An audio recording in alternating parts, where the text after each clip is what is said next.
Hi there, everybody. Thanks for joining me, Angelee Calder over here at Chenards. Today, we're going to be talking about container gardening, and I am extremely excited to talk to you about it. I'm excited that you all showed up and you're willing to talk to me. So with that being said, let's go ahead and jump right in on the material. So let me share my screen real quick.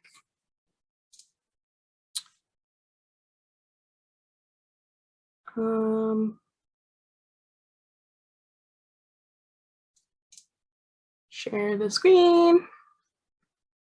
And we're going to do that. Bling, bling, bloom. Sorry about this while I figure this out. I should have done this first. Let me play around with this for a second. Stop the share.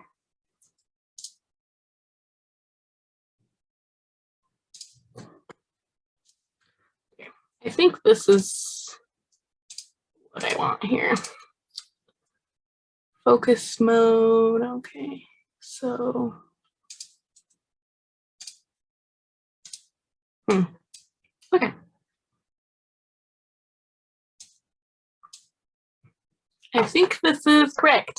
I believe you shouldn't be able to see my little window chat, my talking chat here. So if you can, please stop me and I'll get it out of the way. But with that being said, we're gonna go ahead and start here. So let me put this on full screen.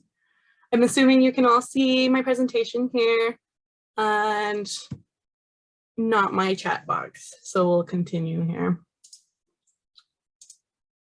Please, someone stop me if I'm doing this wrong. Anyway, so we're gonna get started here. So container gardening. This can mean a lot of things to a lot of different people. So we're gonna set a baseline and just talk about what is it.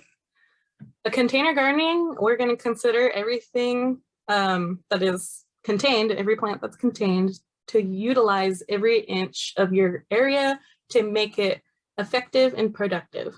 So container gardening allows you to create growing area out of spaces that are maybe non-permeable, like your wooden decking or your concrete patio or your grass that you don't want to get rid of. This allows you to go from thinking you have no options to having almost too many options. This is a nice little example picture I like here because it shows this is a nice concrete patio, and it includes all of these different plants that I assume they're growing from containers because there is no soil back there. So what can you use as a container in your container gardening? Literally pretty much anything that's non-toxic that has a draining tool. So when we talk about container gardenings, you probably already think about raised beds, planters, ceramic pots, plastic pots, or even the fabric pots. All really great options, but you're not stuck to just those options. You can get creative.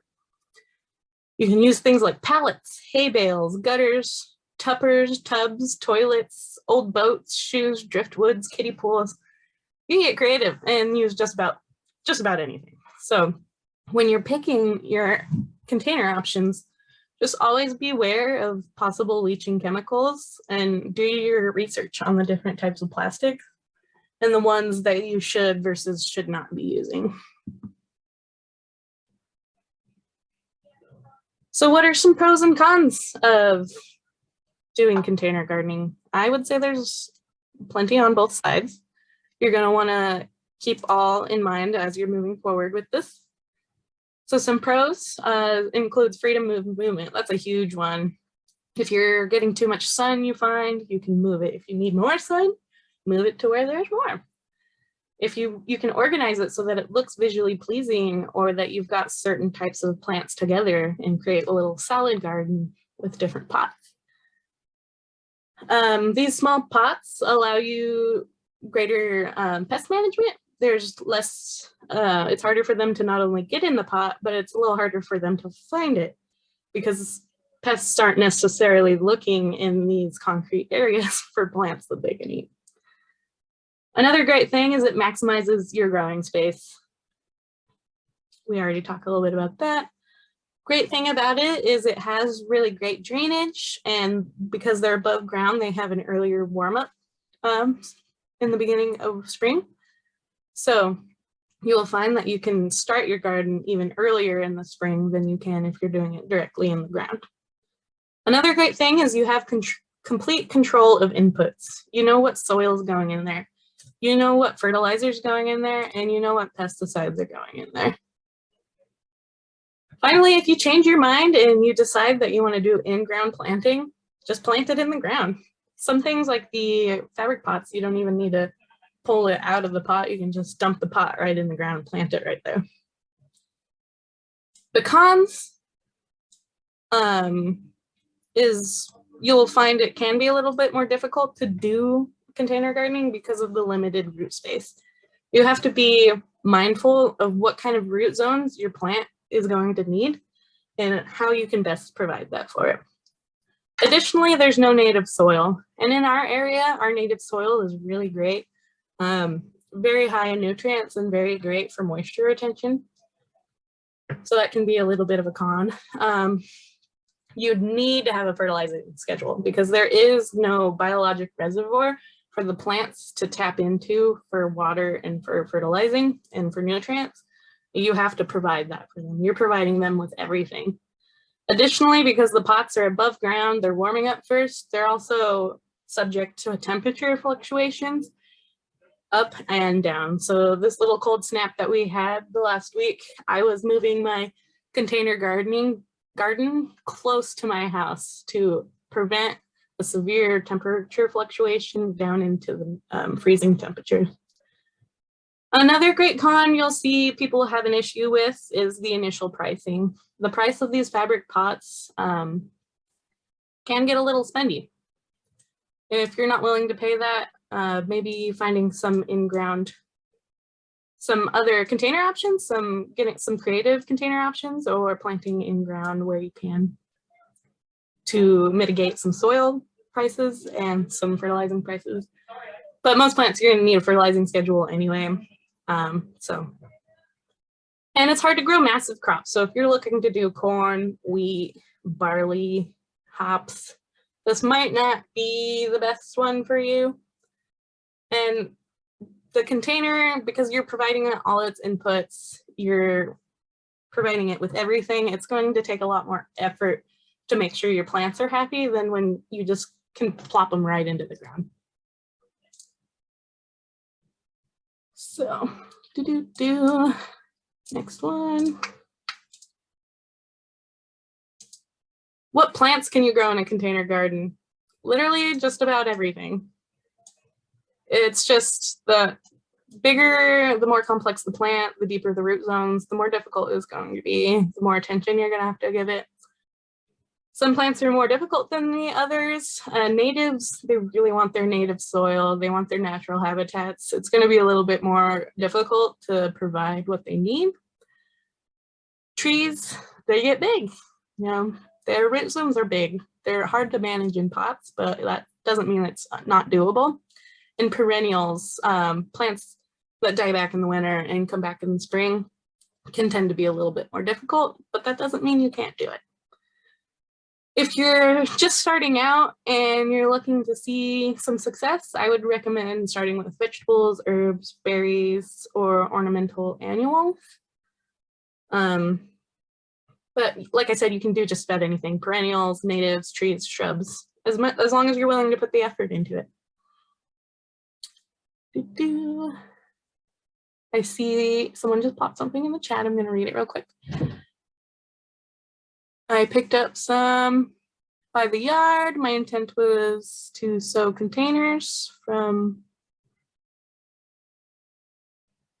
that work with your current landscape. The jute was super inexpensive, on sale at about $2 to $3 a yard. Yeah, so buying soil is better price point when you can do it in bulk, when you can take your own vehicle to go get it. But sometimes with containers, bulk really isn't the greatest option. We live in small apartment areas where we can't necessarily place large amounts of soil. Jute is fabric. Oh, thank you. Thank you. I didn't realize that. I was skipping it. So That's really cool, actually. So picked up some jute by the yard, the fabric, and intend to sew the containers from, oh, sew your own containers from the jute and shapes. Oh, okay, I just understood that. So this person bought some fabric that they're gonna sew into their own containers, that is a really smart idea. I haven't heard of that yet, and that is really smart. Thank you for sharing. That way you can get the exact size, the same shape that you need, and the right root zones. So thank you for sharing. So you'll find as you're moving forward with your container gardening that your limitations are basically your sun availability, which can be hard to get in these small spaces like patios. Water availability, if you don't have a hose spigot next to you or a sink you can go to fill a pail. And root zones and money and your effort, willingness. Those are all big things. So sun availability, water, root zones, money, and willingness. If you can provide all of those, you're golden. If you can't, if you don't want to put as much effort in, or you want to use less water, or you don't have enough sunshine, we can plan for that. You can still do a container gardening. You don't have to give up on your container gardening dreams just because you don't have full sun, or just because you don't have the money to go pick up some new pots. You have options available to you, and I just want to put it out there that just give it a try, unless you're really dead set on a plant that has $50 a seed and you'll be devastated if it dies and it doesn't grow.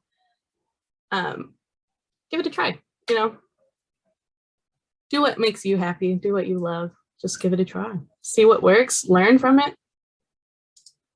Any learning experience is not a bad experience, So where we're going to go next is, where do I start? Now that we're all kind of on the same page of what it is, we're going to go, where do I start? Planning. I would like to recommend planning because it gives you an idea of what kind of containers would be great for you and what plants are going to most successfully grow in your area and what's going to feel successful to you. So first, you're going to want to take note of your space. You got to understand what you're working with. Your outdoor space available, where you can set your pots, the sun availability, what kind of plants you can grow there, wind exposure, if you're going to have issues with your plants falling off of your 3-story patio, and heat exposure, because we do get extreme heat here in the summer and drought as well. So that's something to think about as you're moving forward. This person says they use compost bags to grow their potatoes in. That's awesome. I haven't heard of that one either. Potatoes, they like a lot of root zone, so a big old bag like that would be great. So moving forward, the space available to you. Think about this in maybe terms of square footage, size of pots, what concrete you're willing to set your pots on, decking if you're willing to have your plants and pots on the decking, or if you're worried about it maybe staining. Fence lines and rails are extremely great growing spaces that we don't necessarily think of. As you can see in this top picture over here. Oops, sorry, I don't know if you saw that. In this top picture over here, we've got a raised windowsill bed here that they're successfully growing plants out of. And below it, that's a non-permeable patio space that they created some growing areas on. Vertical space is very underutilized and very effective. So I can prove this point in another picture that I don't quite have here. But as your plants are growing up, they're going to be able to receive more light. So your plants on the fence line get a little bit more light than, the ones at the bottom of the fence.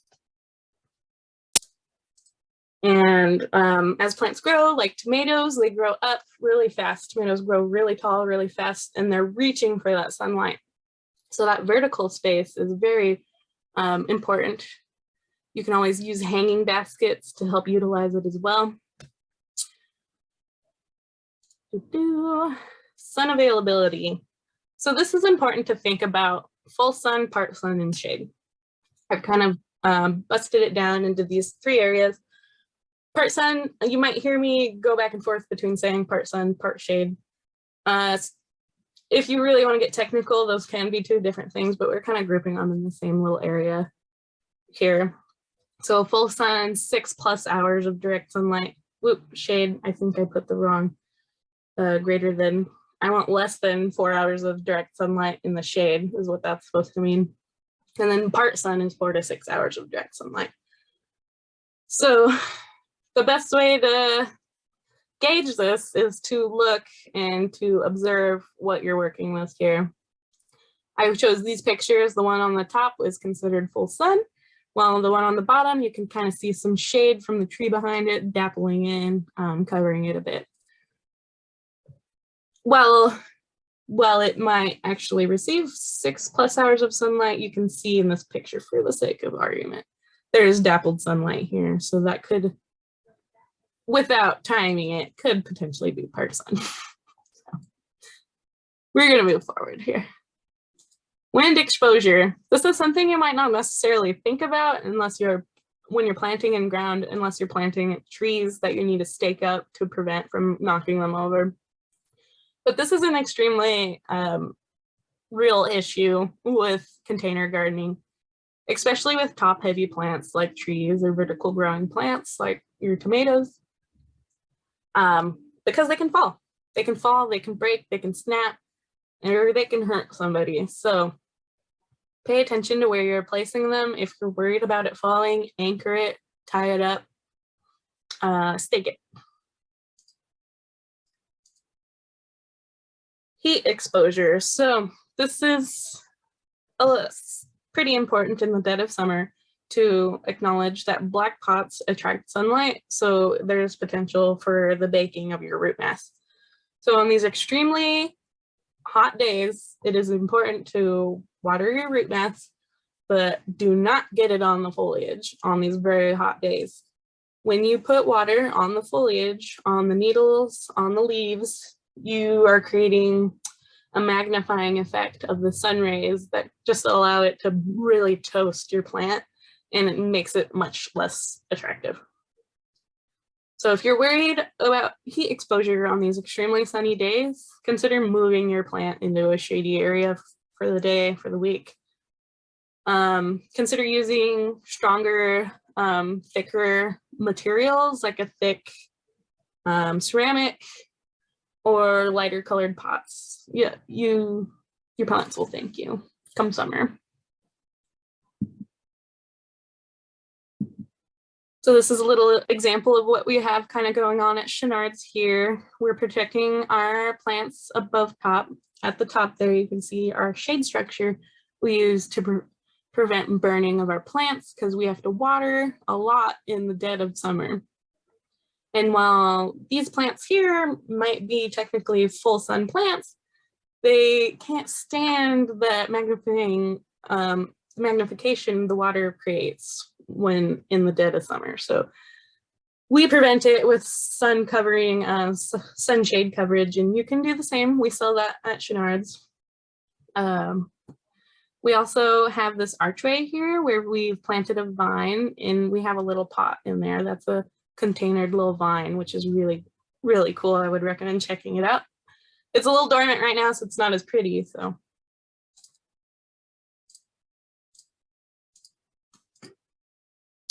That's an example of us taking note of our space. So I would say this is one of the most important steps of the whole thing, is prioritizing what is important to you and your gardening goals. You got to understand what's going to make you happy and what's worth putting your time and energy into. Are you going to be happy when you see that your plants are happy? Do you want to see them succeed, or do you just want that specific plant? No matter what it's going to do, you need to have that canna lily because it's beautiful. So you're just going to try to make it work. Or do you need that specific pot because it means a lot to you and you want it there? Are you planting for pretty flowers as a little pick-me-up in the spring and summer? Are you wanting to plant for your local pollinators to give them something to eat and thrive on as they go through summer, winter, and spring? Do you want vegetables, herbs, and berries to help kind of supplement your diet or give you that little boost of joy when you pick your own food? Are you looking to create shade for your little patio area? Maybe some privacy?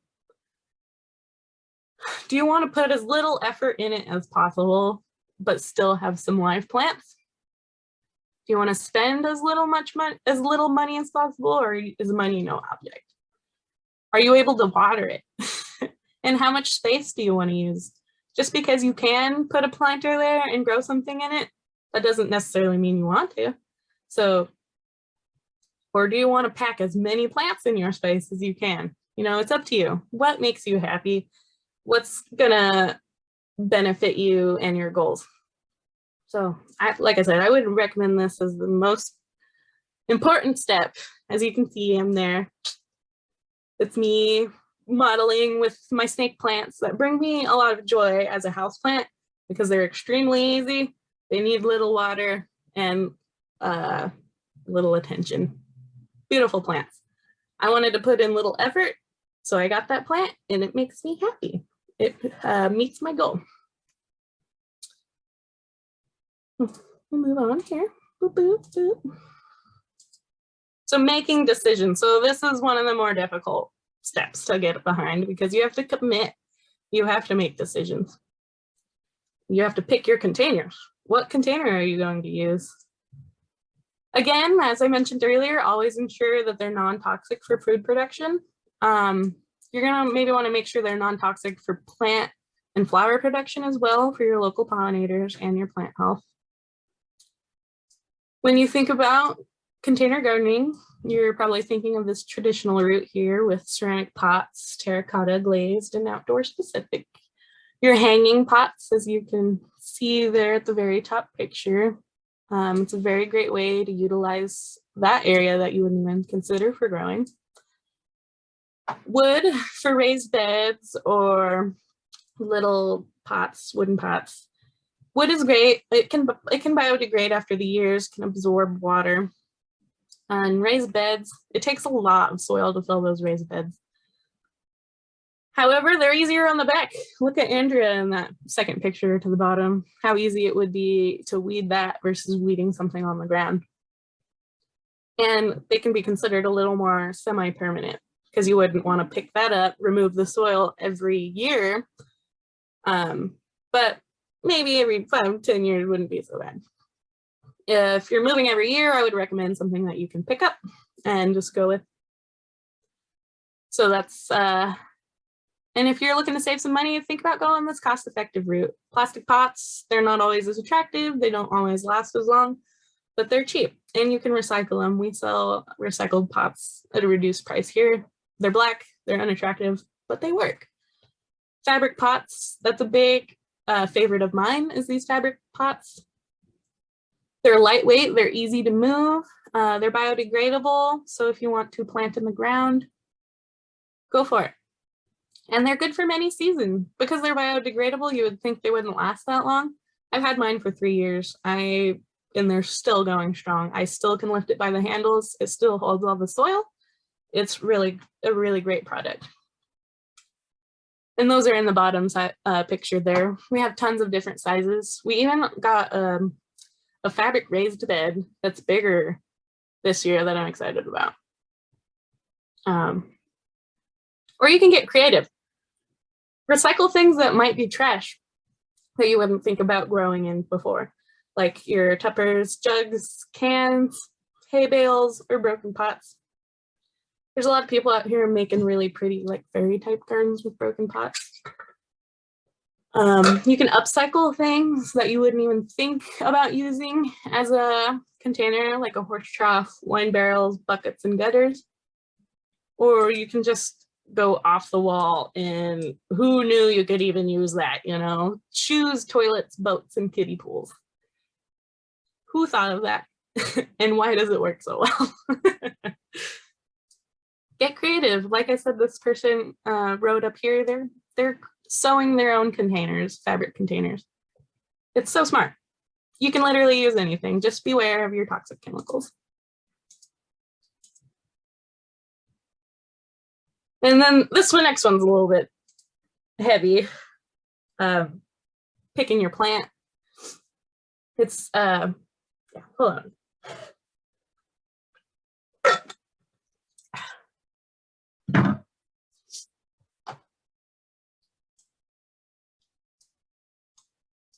So picking your plant, this is where you're really going to want to keep your gardening goals in mind as you're moving forward, because this is the meat and potatoes of it. Are you going to want to plant for success? Are you going to be happy when you see your plants being happy? I would recommend planting for sun availability with that. Are you planning for effort? Do you want to do as little effort as possible? But make sure it's your degree of fun. Don't give yourself too much to do if you're not enjoying it. Give yourself just the right amount to do, if you know what I mean. Or do you really just want to grow basil even though you don't have the sun necessary? Give it a try. The only person going to tell you no is that plant when it dies. And I mean, it might survive, you know. Gardening is full of gray areas. So explore those gray areas, learn, adapt, improvise, and grow. We're growing plants and ourselves here. It's really great. So this next block, the success, this is the big one. Planting for success, I would recommend planting for sun availability. Shade, part shade, and full sun. I'm going to make a few recommendations here. I'm going to try not to linger on these slides for too long because there's a lot of content. It's just recommendations. It's just a lot of words being thrown at you. So if you're interested in these, I would recommend getting your phone out to take a picture or revisiting the video later, because this is just too much for me to go through and actually read every single thing. With that being said, let's get started. We're going to talk about shade first. Shade tolerating plants. There is not a whole lot of them by way of vegetables, trees, and shrubs. You're going to find a lot of shade loving plants in ornamentals. Most everything is just going to be tolerating of shade rather than loving of shade. Quite a few of these ornamentals do love shade though. So you're going to find a lot of success with a deeply shaded area with these shade ornamentals. Things like ferns, outdoor ferns, they like shade. Bleeding heart is one of my favorites. Primrose, coleus is a hugely popular one. Fuchsia and impatiens. All very beautiful, relatively easy. A mix between annuals and perennials, so that's something to keep an eye on. Shade herbs. Herbs don't do totally well in shade. Things like cilantro will put off bolting for reproduction in shade, so that's kind of cool. But these are ones I would recommend giving it a go to see if you can be successful with these ones. They're a little bit more shade tolerating than your other herbs. So again, take a picture because we're gonna move on to the next one because there's a lot to go through. All right. Fruits and vegetables in a shade area. These are ones you might give it a go to see if you can be successful with that. Huckleberry, lingonberry, currant, and Oregon grape. They're all a little more localized plants, so they can stand the shade that the tall story plants can provide around our area. Vegetables, again, they're more tolerating of the shade versus like thriving, loving of the shade. I would give salad greens a go, things like lettuces and arugula, chard, kale, and carrots. They're a little bit more forgiving than some of the other vegetables. Trees and shrubs. So again, not very much tree shade loving, but just tolerant of the area. Especially in this section, trees and shrubs, just more tolerant than loving. So use Stewartia and hemlock for trees. Shrubs, Akuba, camellia. Those camellias are gorgeous. Witch hazel, those are really cool. Hydrangeas, love hydrangeas.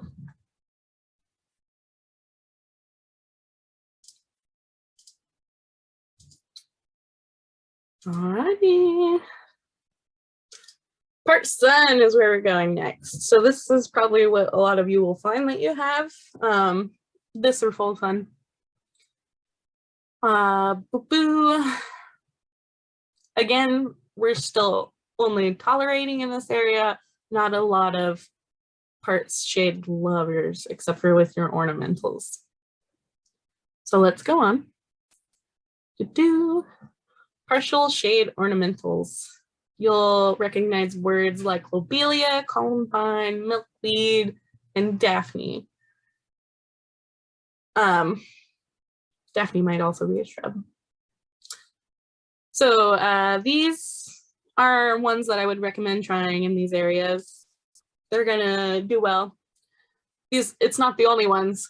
My gosh, they're not the only ones. They're just the ones that I would recommend off the top of my head. There's a lot more than this. Do your research. Partial shade herbs that are good ones to get going in that area: horseradish, oregano, fennel, lemon balm, and spearmint. A lot of these will also take full sun or might even prefer it. Keep that in mind as you're moving forward.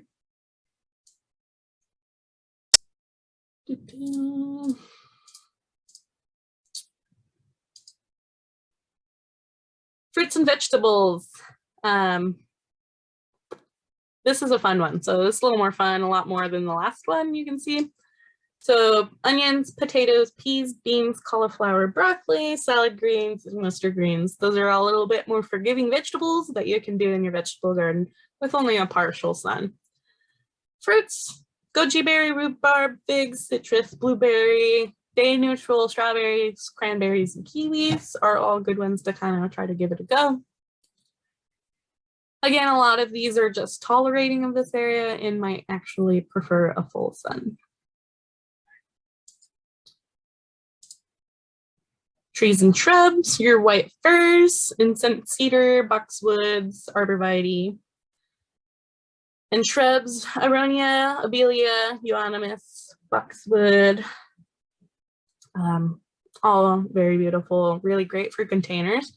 They're very showy. I would say those shrubs, all really great container options. All right, and here's the big one, the full sun, where most plants will live.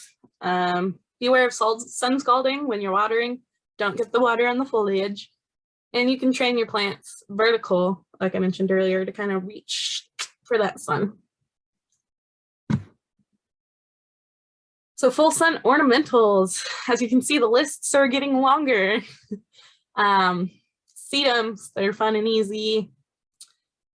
Echinacea, that's a super popular one. Zinnias, super hardy, easy. Lavender, super easy. Rosemary, oregano, sage, thyme. Those are all super easy herbs. As long as you have the sun, they're happy. Fruits and vegetables. Okay, again, the list is bigger. Vegetables: garlic, asparagus, artichoke, tomatoes, squash, cucumbers, peppers, tomatillos, peppers, small fruits, apple, pear, plum, etc. Again, most plants will live in this full sun section.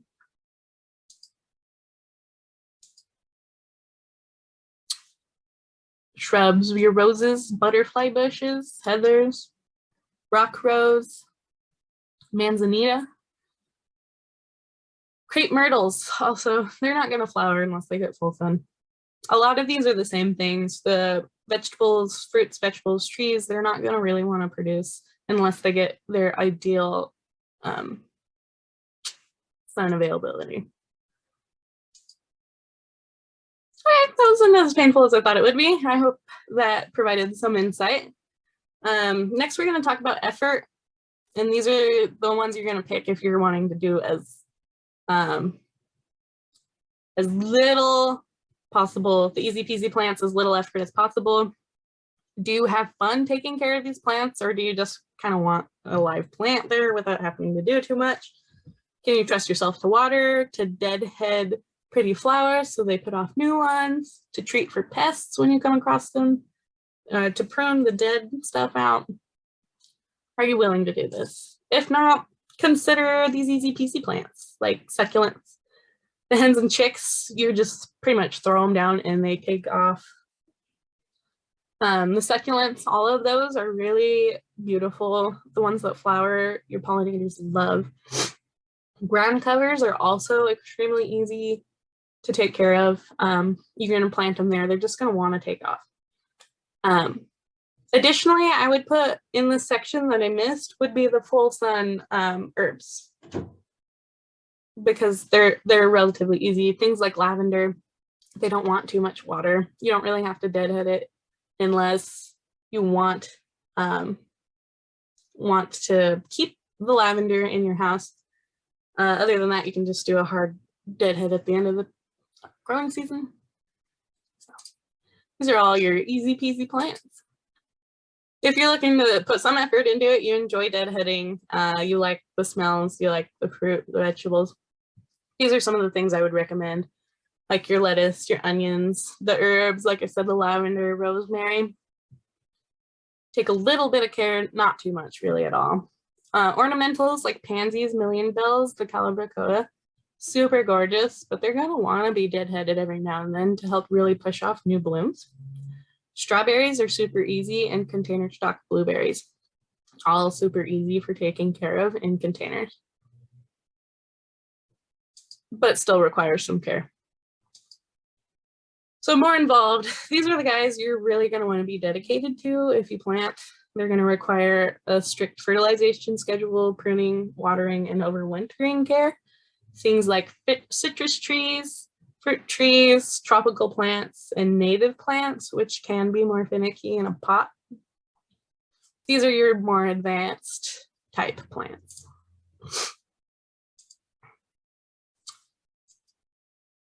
Last but not least is pick what you want.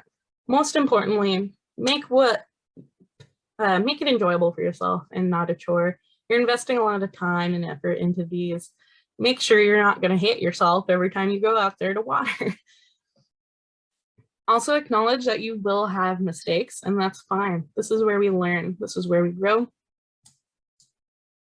As long as you're having fun with it, the experience was never wasted, even if your whole crop dies. You know what I mean? As long as you're learning something, you're living. There's a picture of me watering some plants. You can clearly see I'm very happy about it. You want to make sure that you're happy with what you're doing. Otherwise, what's the point?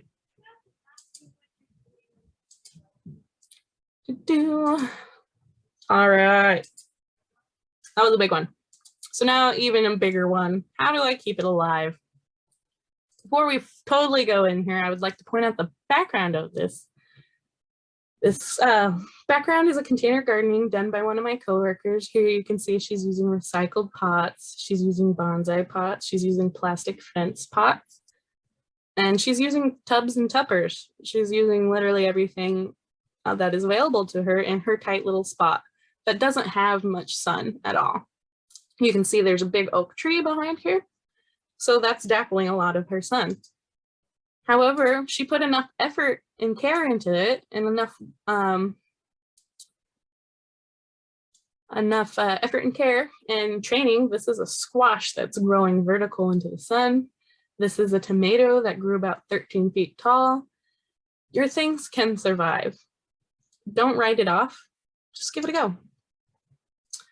I see something in the chat here I would like to address.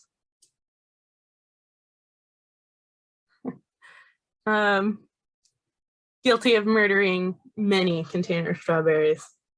Yeah, that's fine. Like I said, you know, it's fine. Strawberries aren't that expensive. It's about $10 for 10 of them. Keep trying. Some of the issues you might be running into is moisture. They really love moisture. I just did a strawberry talk last week that you might want to pair with this to get really good at it. Their root zone level is only about 3 inches. So in the dead of heat around here, it's really hard to maintain that moisture. Without any experience about what you went look up through, that's kind of what I'm guessing of your serial killing of strawberries. Can I define deadheading? Yes, absolutely. Thank you. Deadheading. So is a term for picking the flower head off of a flower so that the plant can produce more flowers. So it's taken off the dead head of the flower. Many plants like Calibrachoa, they're going to want that removed so that they can push some new ones out, or pansies as well, your primroses. I hope I described that. So it's the spent flowers that you remove. You ideally want to remove them as close to the stalk as possible to get rid of any of the dead material that can include some pests and diseases. Okay, so now I'll move on. How do I keep it alive? There's many factors, but it boils down to effort and environment. What are you going to put into it and where's it at? Like I said about this picture, this isn't an ideal, it's not an ideal environment. However, she put lots of effort into it and made it work. So some of this we've already talked about, like sun exposure. You're gonna wanna know exactly what your plant is going to want so that you can provide it best as possible with its ideal environment.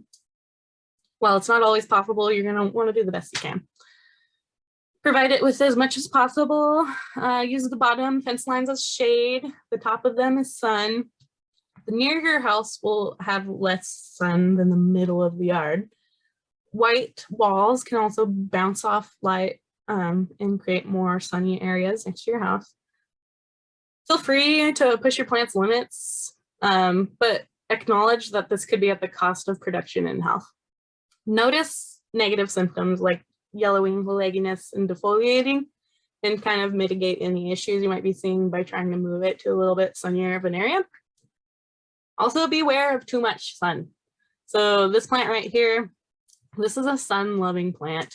We discussed a little bit earlier about sun scald, and this is kind of what it looks like. Even though it loves sun, it doesn't like the magnifying rays that the water provides in the dead of the heat. So these brown little bits are sun scald. They're from being burnt with water. So just water in the dead of the sun in the heat. So just be aware of that as you're moving forward. Try to keep water off the foliage. It'll help with disease as well.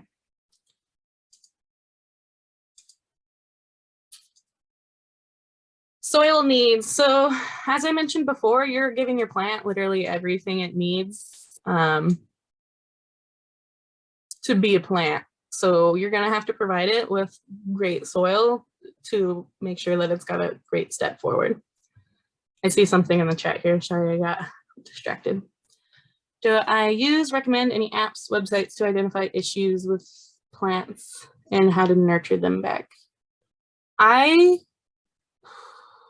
There's a few websites that are great. There's like the Pacific Northwest Handbook that has online resources available, but you kind of got to know what you're looking for a little bit to be identifying on those. But I would recommend taking a picture and sending it in to us if you're having troubles.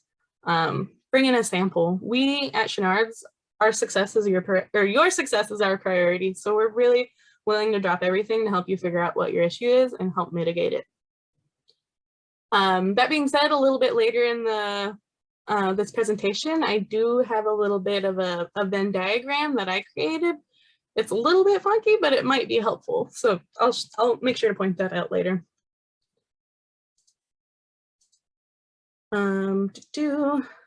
Back to what I was doing. Whoa. Okay. All right, sorry about that.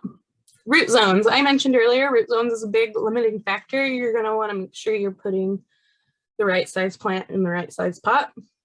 Some things have little tiny root zones, like succulents and strawberries. They're not going to need much. They don't have very deep tap roots, and they don't need much room. So you can, that's why strawberries live in those strawberry pots with all the holes just fine, because they don't need a lot of root zone. I would say the average root zone is about 6 to 8 inches that you're going to want. If you're going to just pick randomly, pick one that's at least 6 to 8 inches. So that will cover the majority of root zones, like your salad crops and whatnot, your herbs. Root crops, they grow below the surface level, so they're going to want those deep zones to really thrive in, like your potatoes and carrots. You're going to want to give 8 to 12 inches. And then some things want every inch that you can give them, like trees and tomatoes. While those are on slightly separate spectrums, first, it's important to note that size becomes an issue when you're moving.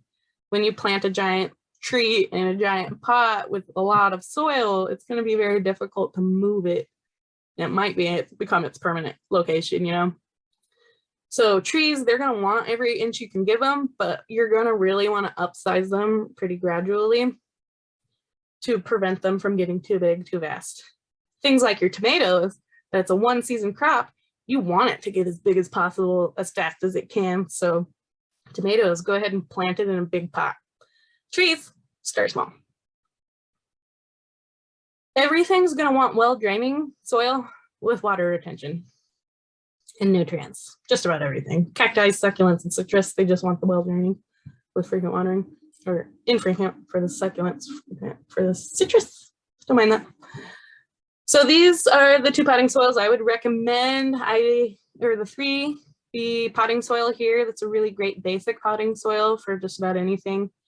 I find moisture retention is a little bit difficult with this type of potting soil for outdoor plants. So you might want to consider amending it, or amending it with more nutrient-rich stuff, or composting, mulching on the top to help create some moisture barrier. This blue ribbon blend is really great. I use this for all of my indoor and my outdoor plants. It is cost effective. It's great. This potting soil with the biochar is top quality. I would highly recommend purchasing this if you can. It is a little bit more on the spendy side, but highly worth it. Amending soil. So that might be a new term you haven't heard about before. So amending is literally just about a pretty general term for mixing anything into your soil, adding anything to change its qualities. A general rule of thumb that I like to follow is that container soils should be changed / amended every 2 years. I have an example of this. I didn't provide pictures, I wish I did, but my strawberries, they live for only 3 to 4 years. And this last year I have 4 container strawberries. I amended 2 out of the 4. And the 2 that I amended ended up with so much more growth, so much more production, and made it through the winter much more healthy.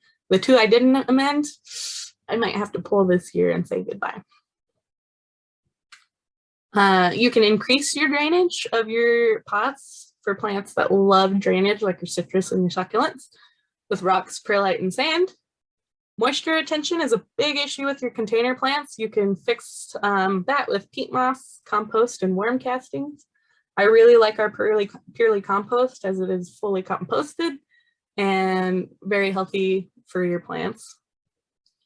Mulching with compost will help increase moisture retention and reduce weeds. I would highly recommend mulching. Here's some options I provided. This raised bed, that's really great for good bang for your buck for amending your raised beds when you need to add in more soil. The soil building conditioner is really great for most things too. Fertilizing schedule, as I mentioned before, this is high need for container gardening. They have no biological bank below the soil to tap into. They're dependent on everything you give them. So each plant is going to want a little bit of a different fertilizing schedule. So I would do the work to figure out what they want, what they need. Generally, annuals are going to want strong and frequent feedings. They only live for that year, so you want to push as much growth as possible. Perennials, less frequent but consistent feedings.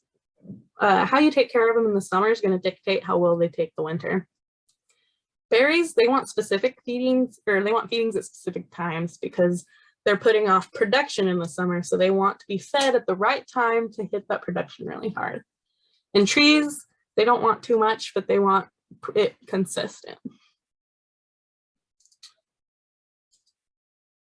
Watering needs are extremely important with containers. They're completely dependent on the water that you give them. Most of the water from the sky will shed off the plant and out of the pot. And every plant's going to want a different degree of moisture availability. So like a succulent's not going to want the moisture that a strawberry wants. It's just not going to work.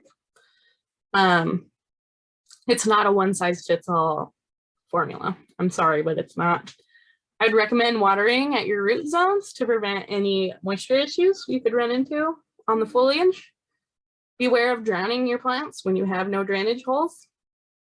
And if you can't trust yourself to water these plants consistently, maybe think about creating a drip irrigation. Pollination, I'm going to touch very lightly on this one. Always keep your local pollinators in mind. We have over 400 plant types of native bees in our area. Pollination is required for some food producing plants, but not all. So a lot of your blueberries are entirely dependent on your fruit trees. However, a lot of container stocks are self-fertile and do not need pollination. However, they will benefit their production from having pollination. Things like tomatoes and squash, big on pollination. So it's always a good idea to kind of provide some foraging for the bees around areas that need that pollination. And here I just added a few fun pictures of bees because I like to point out that it's not just all about your honeybees here. We have mason bees, which are great for your early pollinating crops. This is a orange-butted bumblebee, rusty butt bumblebee. It's a green bee, super pretty. That's your bumblebee you likely are seeing a lot of right now. And that's your honeybee. So honeybee, they're just such a small bit of our pollinators. Always keep them in mind when you're using chemicals and whatnot. Pests and disease. I like this picture of this deer because there's not a whole lot you can do for deer and they just love your garden. So prevention is key.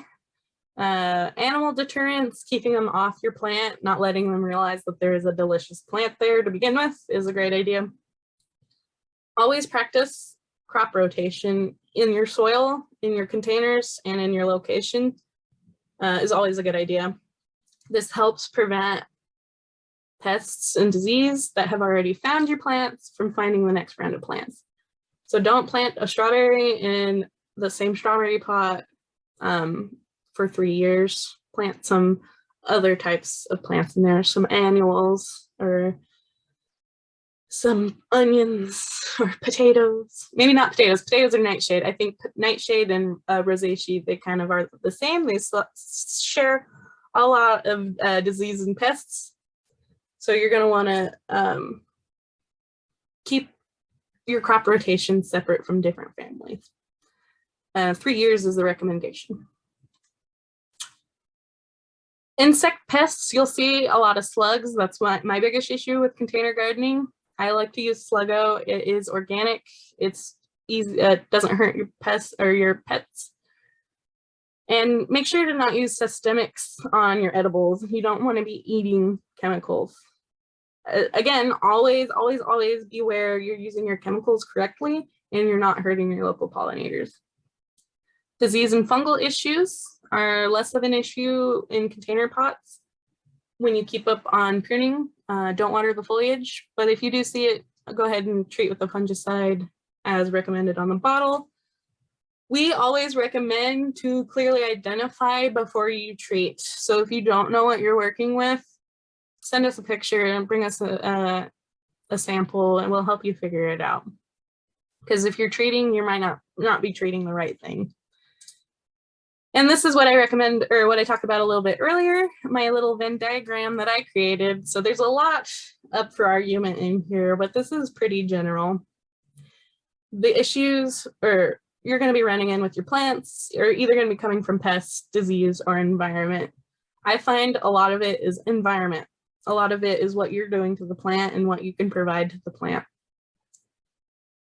So you can see there's a lot of overlap here too, like defoliating, yellow leaves, stunted growth, and death are all symptoms of all three. So things can get a little bit tricky.